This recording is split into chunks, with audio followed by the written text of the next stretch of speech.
Professor Tony Chan is with us here in the temporary BizNews studio. Tony, we had a good chat earlier today, and you were telling me about Jack Ma. You got to see him here in Davos, and you also know the other Ma, who's the Pony Ma, from Tencent. From the perspective of Hong Kong or China actually creating these wonderful entrepreneurs, where does it all come from?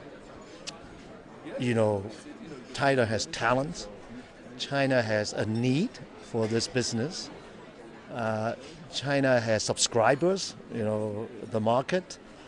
And when you put these things together, you will have innovation.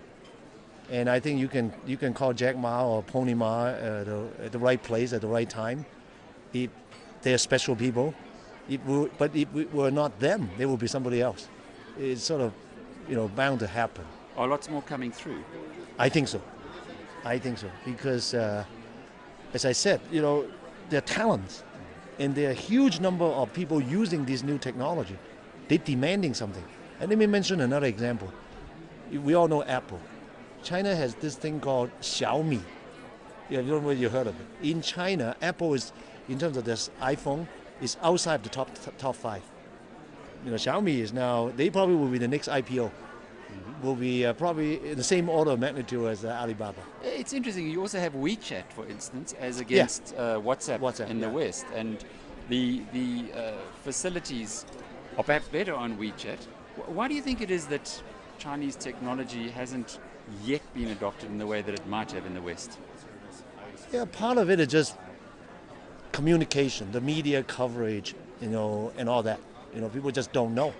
You need the business community to push it. It doesn't happen. But I think Tencent is moving overseas. I think the other one is maybe a perception issue. There's always a perception that, you know, Chinese business and Chinese government are too intertwined. And that was asked about Jack Ma today, and he flatly said that's no. So I think there's always that residual concern, you know, because privacy or data and all that. What about your university? Are you growing young people who want to go into the private sector, become another Jack Ma, or into government? No.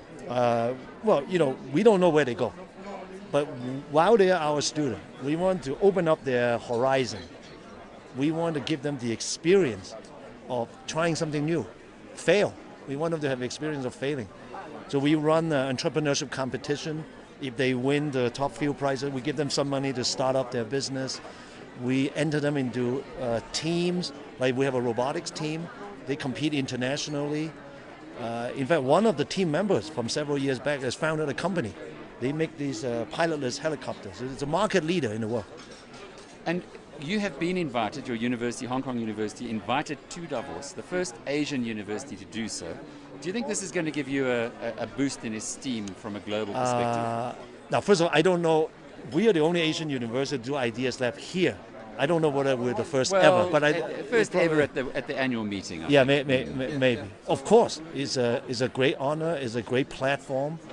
I think for, you know, the rest of the world, and this is more or less heavily dominated by the Western world. Even though I see a lot of people from Asia, from Africa, so this is our coming out, if you will, and we really treasure this opportunity. We brought four of our best professors, and I think they gave great talks, you know, on timely subjects, and that's what we want to do. Professor Tony Chan is the head of Hong Kong University, one of the great universities of the world that are on display here in Davos. Only a handful.